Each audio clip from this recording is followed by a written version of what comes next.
Ela é uma das pioneiras no trabalho de prevenção a uma doença grave que ainda mata muita gente no Brasil e no mundo.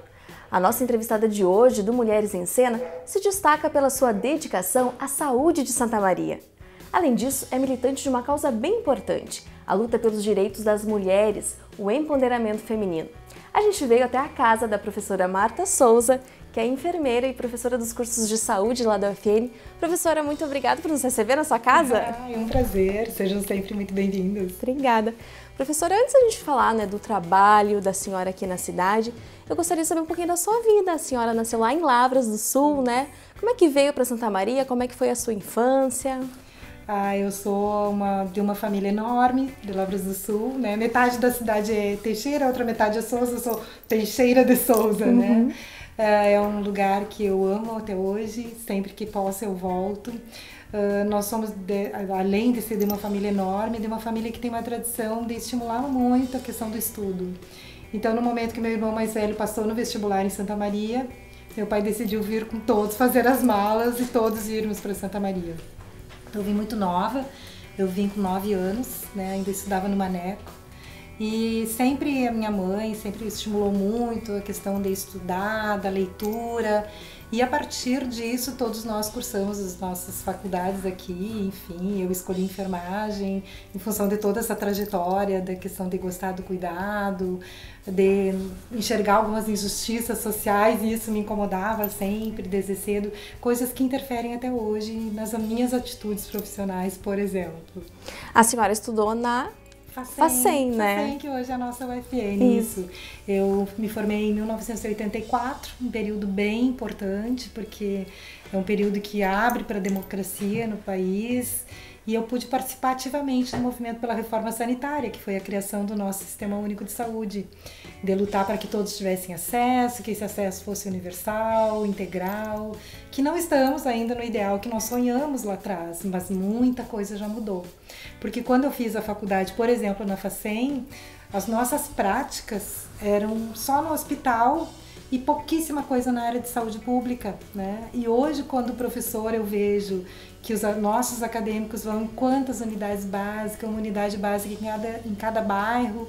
Isso já é fruto do nosso Sistema Único de Saúde, né? Onde não precisa ter uma carteira assinada para ter direito à saúde, ou seja, basta ser cidadão. Então, participar desse movimento pela reforma sanitária, da questão de ver isso instituído na nossa Constituição Federal de 88, é realmente uma alegria para todas que participaram naquela época, naquele momento importante do país. A senhora ficou orgulhosa? Muito. Fico muito orgulhosa quando eu posso dizer para os meus alunos que sim, eu estava lá, né, estava presente em todos os debates da 8ª Conferência Nacional de Saúde, participei desse movimento ativamente, nesse período, inclusive, já no Paraná. Né?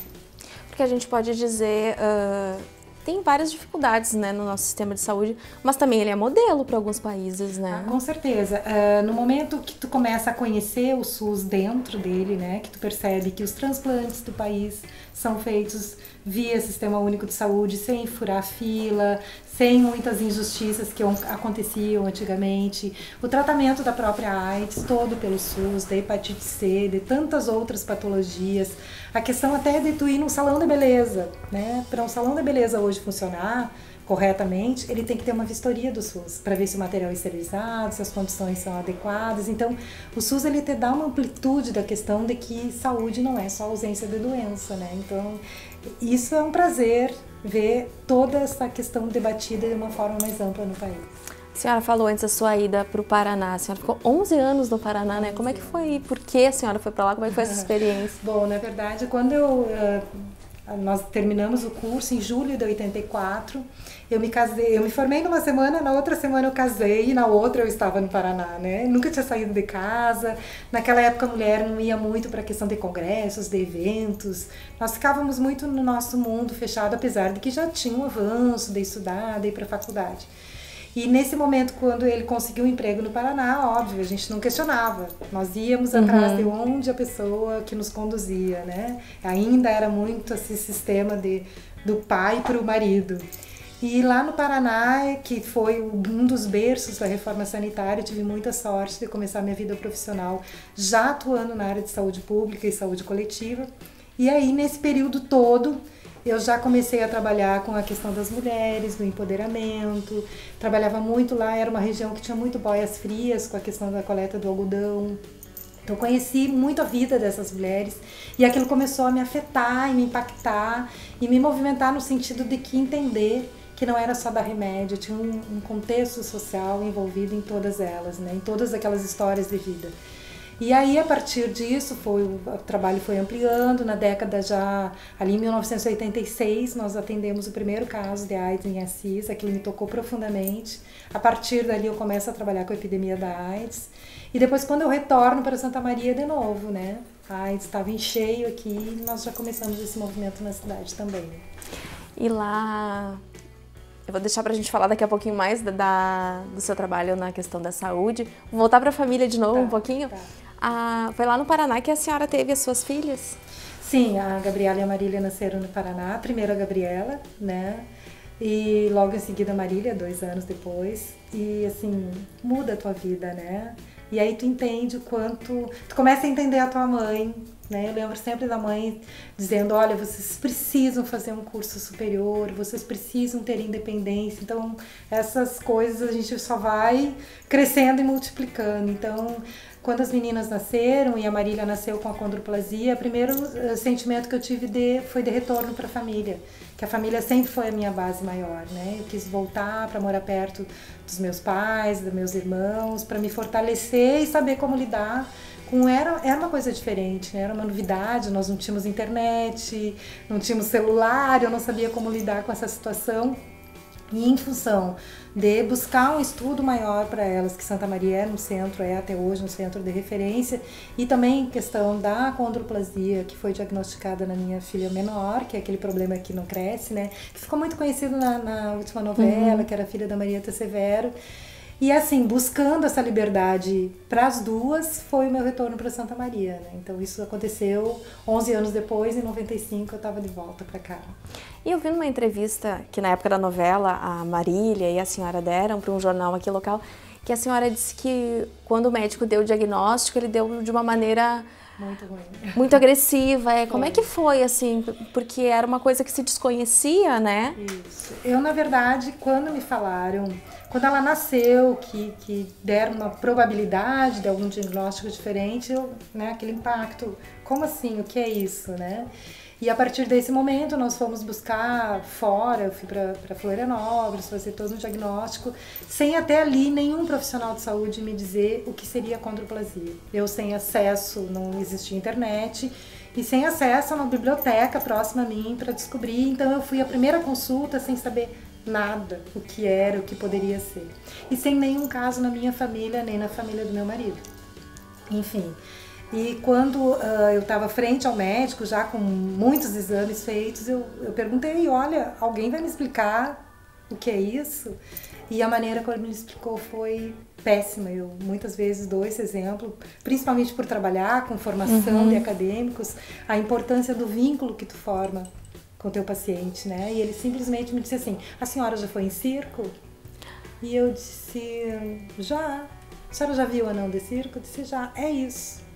Então foi um choque, porque tem muito preconceito em relação à condroplasia, né? Que é o preconceito do coitadinho, do pobrezinho ou então da piada.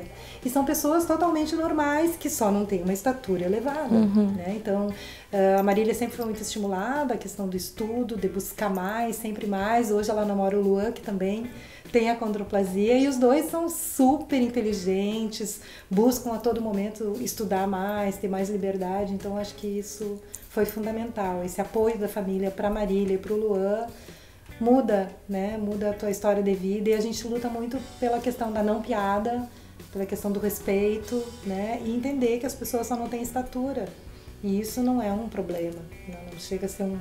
Claro que é um problema às vezes para ela alcançar em determinados ambientes, em tudo, mas tudo se adapta, né? Mas foi difícil? Até por essa questão de incentivá-la, né? De quando de repente volta do colégio contando alguma história, né? De preconceito. Eu acho que o mais difícil foi o momento do diagnóstico, a forma como o diagnóstico foi dado, né? No outro dia eu já estava recuperada e disse, não, o que eu quero para minha filha é a mesma coisa que eu quero para a mais velha, que não tem a condroplasia, liberdade. Liberdade, que ela tem o poder de decidir as coisas da vida dela. E sempre teve, né? Na escola... nos ambientes públicos, né? Numa padaria, numa farmácia, em qualquer lugar, sempre tem alguém para fazer uma piada, para fazer uma colocação infeliz. Mas nesse sentido eu sempre empoderei muito a Marília, né? O problema não é dela, são dos outros. Né? Qualquer pessoa que tenha uma diferença, e eu trabalho com a questão da diversidade, né? Principalmente a questão da diversidade de gênero, onde as pessoas são excluídas, são marginalizadas, são muitas vezes excluídas desse processo. E a Marília às vezes passou, não vou dizer que ela não foi de outra maneira, também de uma certa forma excluída. Por exemplo, na escola, na hora da educação física, não, ela não pode. Por que não pode? Ela vai ter que correr mais, mas ela pode, né? Ah, ela pode. Eu sempre ia lá, ela pode, né?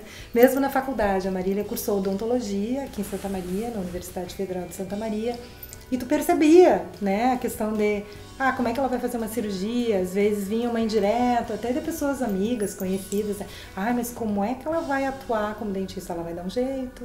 E ela deu, né? A Marília passou num dos primeiros lugares, no primeiro concurso público que ela fez.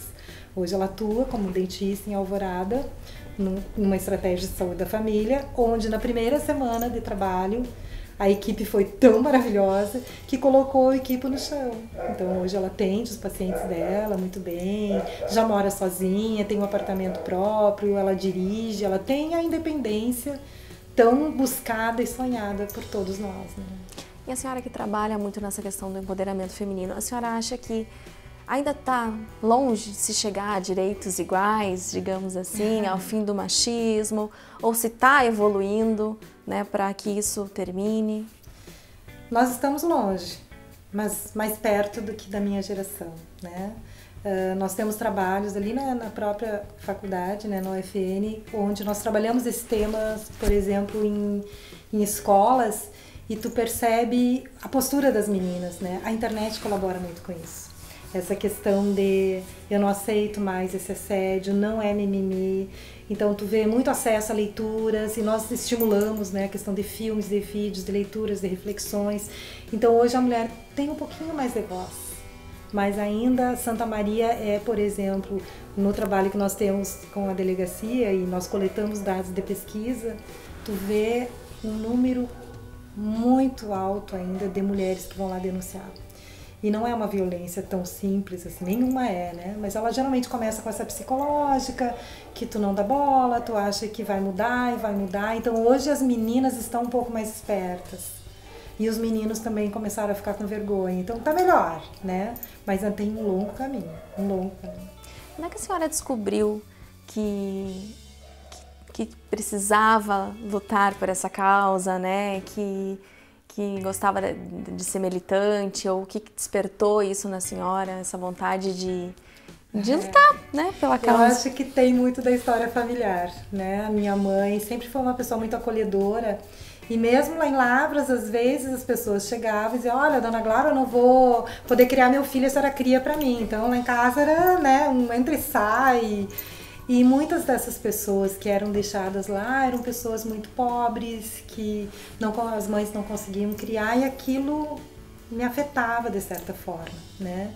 E do mesmo jeito nas férias, nós íamos para uma fazenda onde tinha aquelas senhoras que faziam comida e elas cuidavam dos filhos da minha mãe, no caso de nós, e muitas vezes dos filhos delas não.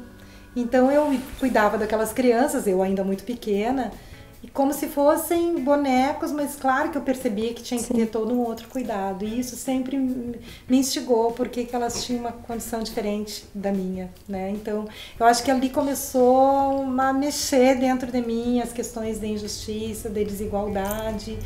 E aí, quando eu escolhi fazer a enfermagem, eu nunca fui essa enfermeira que todo mundo imagina, com uma seringa na mão, um esteto na outra e fazendo um curativo. Apesar de que, claro, fiz muito isso. No Paraná, principalmente, eu atuei na atenção básica, exatamente fazendo essas coisas. Mas sempre incluindo esse contexto. Quem é essa pessoa que chega atrás desse curativo, buscando esse cuidado, né? Que curativo social tem atrás disso?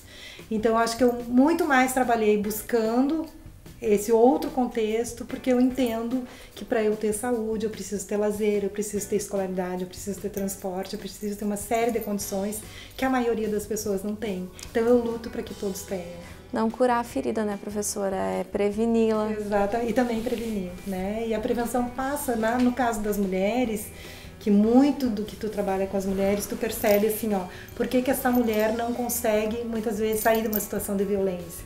Porque ela não teve condições de se empoderar nesse caminho. Então, a gente trabalha nessa dinâmica para prevenir novas violências, né? E prevenir, muitas vezes, situações de alto risco, que é a morte dessas mulheres, que a gente assiste todo dia na televisão. E incentivo, conselhos, orientações, como a senhora disse que a sua mãe, né, lhe dava quando era criança. É. Eu lembro que o meu pai sempre quis que eu fizesse medicina, né, e eu decidi ser enfermeira, então foi assim um choque, porque o meu avô era médico, alguns tios, meu irmão mais velho, então como assim, né, não vai fazer, porque tem toda a questão do poder, e eu dizia, não, eu vou ser muito poderosa sendo enfermeira. E eu lembro que quando eu fui fazer o meu doutorado, a primeira coisa que, assim, quando eu terminei, concluí, que me deram lá o diploma e tal, eu fui fazer um xerox autenticado só. Queria que eu fosse doutora, hoje eu sou doutora em enfermagem. Então, passa muito pelas questões do feminino, né, que todo mundo valoriza mais se tu é... Nós temos uma sociedade que ainda valoriza mais o poder do masculino, de determinadas profissões, então eu acho que eu vim muito para essa coisa do vamos quebrar isso, né? E foi corajosa numa época que não era assim desafiar a família, digamos assim, né? Foi bem complicado isso, né? E depois veio, em que hospital tu veio trabalhar? Não, mas eu não quero trabalhar em hospital, né? Eu quero trabalhar com saúde pública, eu gosto de trabalhar com saúde coletiva, eu me encontro com a população, principalmente a população que tem uma vulnerabilidade aumentada, então eu já trabalhei com usuário de drogas, com a questão da prostituição, tanto feminina quanto masculina, de patologias que têm ainda até hoje preconceito, como tuberculose, hanseníase e AIDS. Sempre essas coisas me puxaram. Difíceis, né? É aí que eu sinto prazer, é lá que tu consegue mudar alguma história de vida, isso me instiga e me apaixona. Bom, daqui a pouquinho a gente fala mais sobre esse seu trabalho também e mostra um pouquinho da casa da professora Marta. A gente já deu uma volta e a casa é muito aconchegante, tem muita coisa dela aqui que mostra um pouquinho da personalidade da professora. Então não saia daqui, daqui a pouquinho a gente está voltando.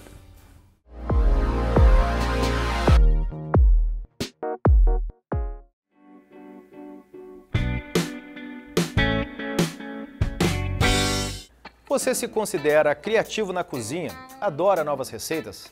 Mas agora conta pra gente, se você é criativo mesmo, o que você faz com a sobra dos alimentos?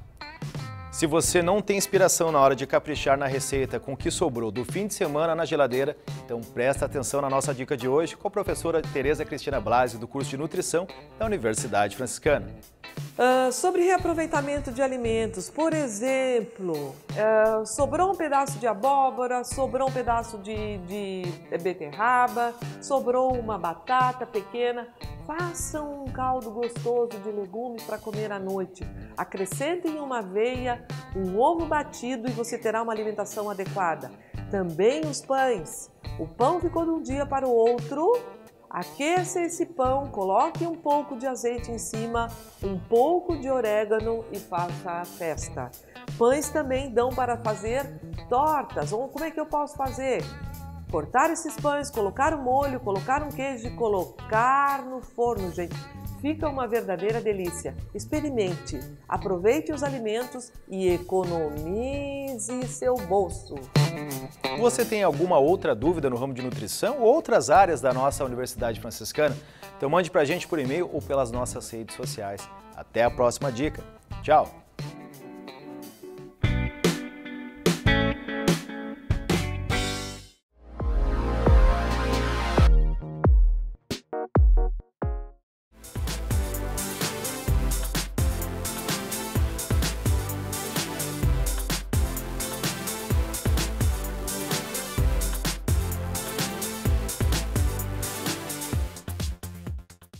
Estamos de volta com Mulheres em Cena. Hoje a gente está visitando a professora Marta Souza. Estamos aqui na casa dela, já bem ambientados, já tomamos cafezinho. Professora, a gente encerrou o primeiro bloco falando do seu trabalho, né, com a questão da prevenção à AIDS. Como que a senhora começou esse trabalho? O porquê da AIDS? Bom, esse trabalho eu comecei lá no Paraná, né? O primeiro caso que eu atendi foi muito impactante, porque ainda era muito medo da morte, não sabíamos como lidar, como transmitia. foi em 1986 e quando o paciente chegou até o serviço de saúde, já muito próximo da morte, aquele medo todo. E a equipe toda ficou muito chocada e a partir dali nós começamos a estudar sobre epidemia, sobre patologia, enfim. E depois eu retorno para Santa Maria e tive muita curiosidade, né? Porque eu vim cedida, eu era funcionária do estado do Paraná e vim cedida, vim de presente para Santa Maria. Eu recebia do Paraná e vim trabalhar aqui em função do problema de saúde da Marília. E naquele momento eu fui numa reunião do Conselho Municipal de Saúde, logo que eu cheguei aqui, e casualmente, nesse primeiro dia de reunião, que foi lá na Câmara de Vereadores, inclusive, tinha uma moça explicando sobre a situação da AIDS em Santa Maria. Enquanto no Paraná, no município que eu morava, nós tivemos um caso, aqui nós já tínhamos aproximadamente 195 casos. Daí eu falei, nossa, né? Eu fui só para assistir a reunião e não aguentei, levantei a mão e perguntei, mas o que se faz, o que eu posso colaborar, como que dá para prevenir, alertar a população. E era muito, não dá, não pode, não tem, né? Não tinha verba, não tinha equipe, não tinha capacitação. E naquele momento, então, eu já tinha vindo a minha excedência, eu estava começando a trabalhar na Secretaria de Saúde e nós montamos uma equipe de voluntários, né, que participaram professores aposentados da Universidade Federal, pessoal do comércio, muita gente que não era profissional de saúde se uniu nessa causa e esse grupo de voluntários funcionou durante muitos anos aqui em Santa Maria. Então nós começamos as campanhas de prevenção, que era irmos nos bares, distribuição de preservativo, que não tinha ainda pelo Ministério da Saúde. Nós fazíamos campanhas, né? Nós vendíamos rosas nas ruas para conseguir dinheiro para comprar camisinha. Nós fazíamos café, né? Com o dinheiro do café a gente comprava camisinha. Então foi um trabalho suado, né? Todo mundo como voluntário mesmo. E que foi muito interessante, assim. Eu lembro que nós conseguimos colocar alguns outdoors na rua, nas ruas de Santa Maria, porque nós conseguimos, com a antiga CRT, um telefone que era o 197, que era o Disque AIDS. Olha e aí, através disso, eu precisava divulgar o Disque AIDS para que as pessoas ligassem e tirassem as suas dúvidas, né? E como divulgar? Então, nós conseguimos uma doação dos outdoors e o telefone não era cobrado. Então, era muito interessante porque nós conseguimos bolsistas, principalmente dos cursos de enfermagem da antiga Unifra, né? E essas alunas atendiam, diz que, bom dia, e a pessoa perguntava, fazia a sua dúvida, e nós esclarecíamos a população. Foi um primeiro movimento, assim, de visibilidade mesmo, né? Hoje é tão fácil, tu coloca na internet, né? Mas eram coisas impensadas para nós. Então, foi muito trabalho de rua. Tinha um show em Santa Maria, nós estávamos lá, nós conseguíamos ir para os carnavais, festas de Santa Maria, grandes eventos, nós estávamos sempre presentes. E aí até que surgiu em 99 uma proposta do Consórcio Intermunicipal de Saúde de eu participar junto com uma equipe para escrever um grande projeto. Esse projeto não seria só para Santa Maria, seria para 32 municípios aqui da região. Caso o projeto viesse aprovado, havia uma proposta de me contratarem como consultora e foi isso que aconteceu, né? Em 99 esse projeto veio aprovado, aí nós tínhamos verba. A partir do momento que o Ministério da Saúde financia esse projeto, o AIDS 2, em parceria com o Consórcio Intermunicipal de Saúde, bom, aí, né, foram milhões de projetos e populações acessadas em todos esses municípios. Foram capacitações com professores, militares, motoristas, salões de beleza, mulheres, profissionais do sexo, população LGBT. Então, assim, uma infinidade de capacitações, eventos, projetos. Isso se estendeu de 99 até 2006, enquanto eu participei. Depois eu saí e fui para o UFN, né? Mas foi muito intenso, foi um período que nós viajamos muito, participamos muito de congressos e eventos, tanto no Brasil como fora do Brasil. Foi um aprendizado imenso, eu agradeço muito, porque isso não só eu aprendi para a minha vida profissional, como para a vida pessoal, né?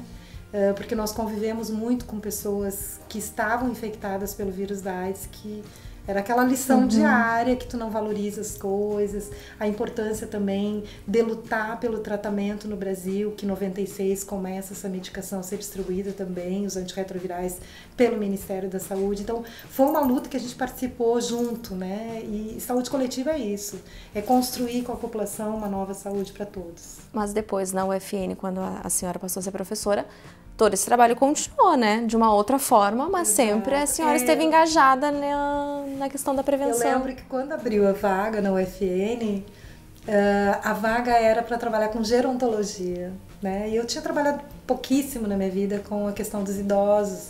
Eu falei, mas enfim, vamos lá.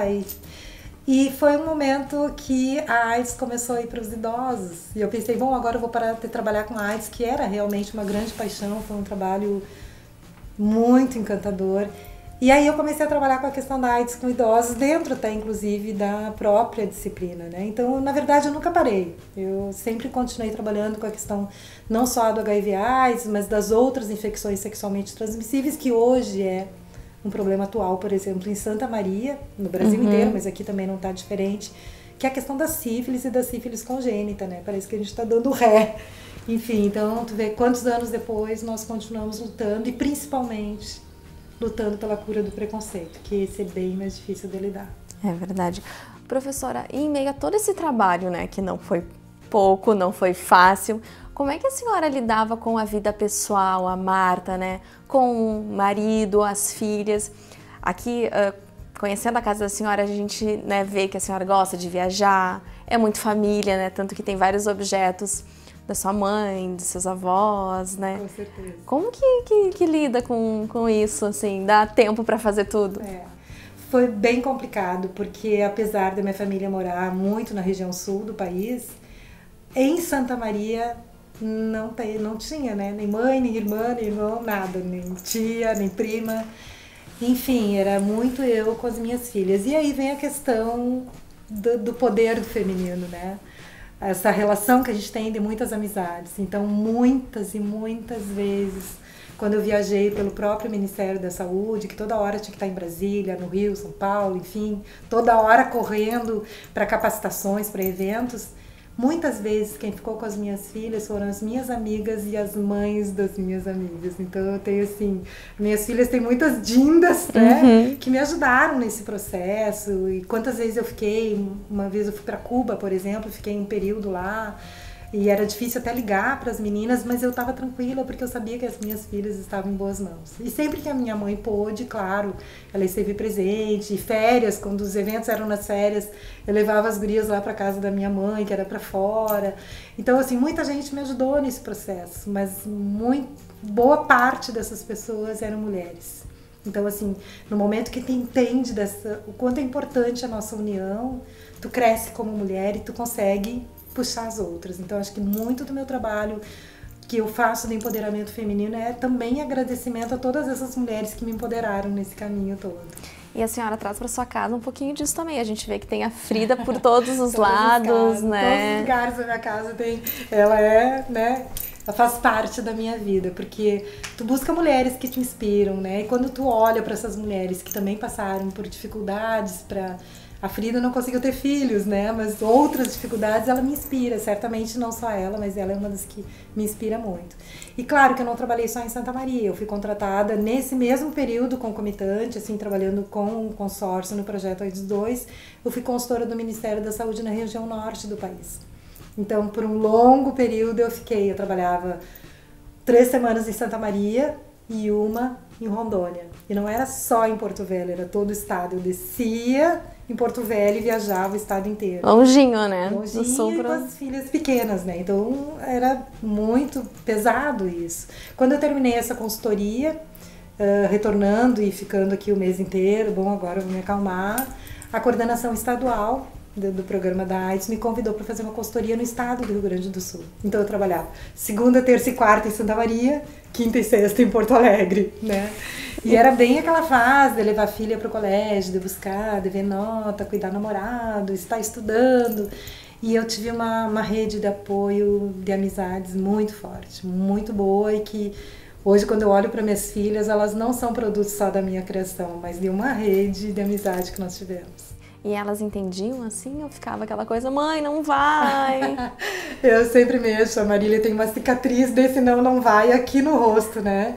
Que foi um dia que eu tinha uma reunião com uns 32 prefeitos do consórcio, E aquela coisa, eu fui almoçar em casa e ela agarrava, mãe não vai, para de trabalhar. E aquela eu preciso, até para dar exemplo, assim, né? Olha, a gente precisa trabalhar, nós precisamos ter melhor condições de vida e de respeito, enfim. E quando eu tava saindo de casa, ela puxou uma porta de vidro e cortou, né? Aí eu não fui trabalhar. A gente sempre mexe, olha aí, olha o que tu fez com a tua mãe, né? Mas elas, graças a Deus, compreenderam, tanto que hoje elas já são, né, formadas, profissionais, buscando também a sua independência. Hoje elas compreendem perfeitamente. Eu acredito que muitas vezes não, né? Muitas vezes teve choro, muitas vezes eu cheguei cansada. E conta uma história, né, brinca comigo, eu só queria dormir. Então, assim, elas... Ai, mãe, que horror! Eu deitava chorando, fazer conta que a mãe desmaiou, cuida de mim, né? Então, as brincadeiras nem sempre eram tão maravilhosas como a gente imagina que vai fazer. Mas porque a gente tem... Até hoje, a mulher tem muito essa questão da dupla jornada, né? Porque fica muito sempre contigo essa responsabilidade. Cadê a mãe? A mãe vai na reunião do colégio. Sempre é mais, até hoje, a mulher. Hoje eu acho que até tá um pouquinho mais dividido. Mas as pessoas ainda enxergam como uma responsabilidade basicamente da mãe. E eu passei por todo esse processo, né? Então, se alguma coisa falhasse, eu sabia. Então, eu sempre conversei muito isso com elas, da necessidade. E muitas vezes elas viajaram comigo. Todas as vezes que era possível elas estarem comigo, elas iam. Então, eu lembro que teve um período que muitas capacitações da AIDS eram em Canela, Gramado, e todas as vezes que eu pude levar e colocar uma caminha extra no meu quarto, elas estiveram juntas. Então, ali elas viam a questão de, olha, essa aqui é a Marta de Santa Maria, de um certo jeito te empodera, e elas ficavam orgulhosas, né? Então, eu acho que foi um processo que hoje eu vejo refletido nas ações profissionais delas, né? De não abrir mão, de correr atrás, de saber que é difícil, mas é importante tu cumprir horário, tu ter responsabilidade, tu saber que aquele teu trabalho vai ter um resultado bom ou não, então tu tem que te esforçar para atender melhor as pessoas, apesar de que só uma é da área de saúde, a outra é advogada, mas mesmo a que é advogada, ela trabalha com questões de gênero, que tem a ver também com o meu trabalho, né? Então, por exemplo, as travestis de Santa Maria, algumas fizeram uma troca de nome oficial com a Gabriela, o que me dá muito orgulho, porque é uma luta minha também pela população LGBT de Santa Maria, né? Então, de Santa Maria e da região, que é um trabalho bem interessante também. E assim, nas horas de folga, o que a senhora costuma... A gente já viu que a senhora gosta de ler bastante, né? Até eu ganhei um livro aqui da história da sua família, né? Escrito pelo seu pai, ditado por ele, né? Ditado totalmente. O que mais que a senhora gosta de fazer, assim, na hora do descanso? Bom, se tu olhar pra minha casa, tu vai ver que tem algumas texturas em paredes, alguns quadrinhos, né? Alguns riscos de bordado. Eu adoro artesanato, é uma coisa que me acalma, né? Música é outra paixão. Então, assim, é uma música de um lado, um gato no colo, um bordado na mão.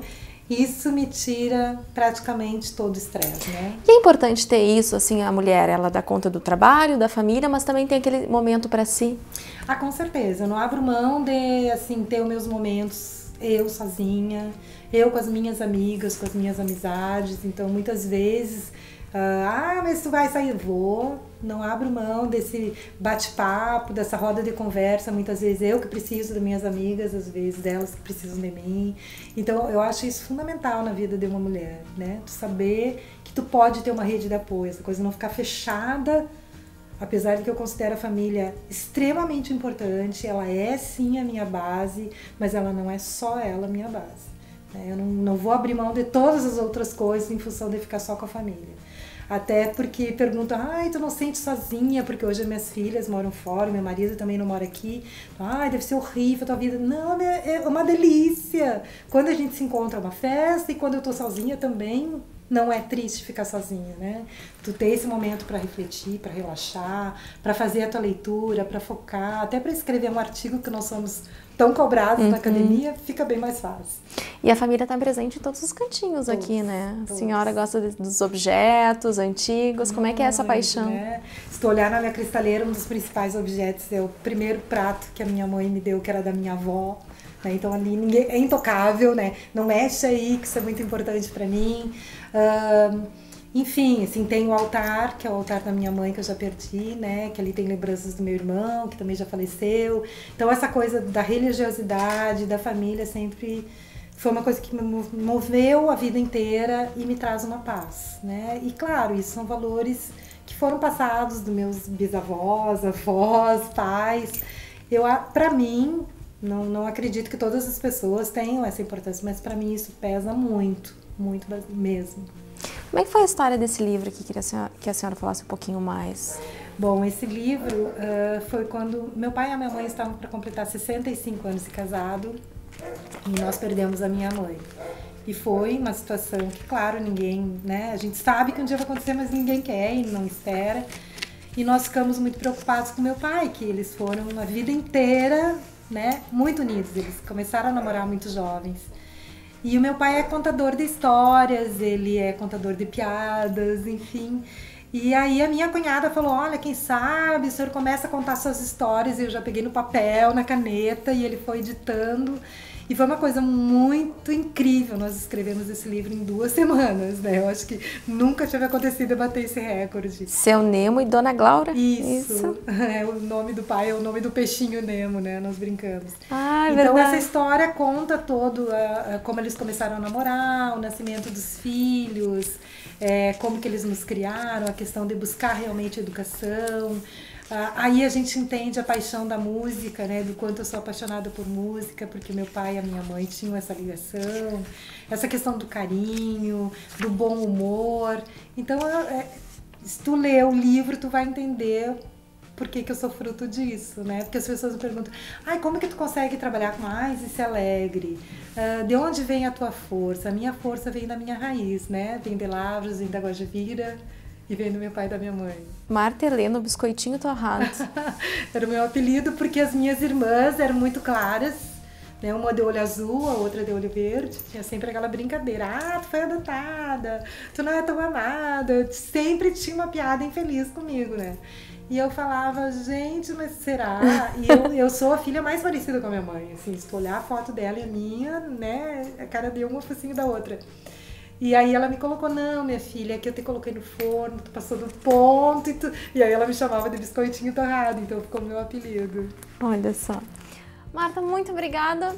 A gente poderia ficar horas mais aqui conversando. Com certeza. Por contar um pouquinho da tua história, de saber quem é a professora Marta Souza, né? Fora da universidade também. Obrigada mesmo. Eu que agradeço esse espaço e parabenizo pelo programa, né?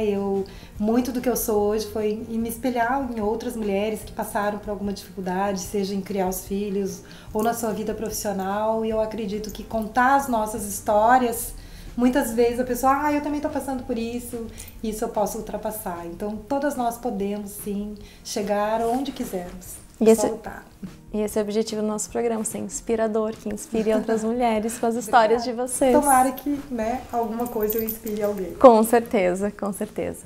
E muito obrigada pela sua companhia e até o próximo Mulheres em Cena.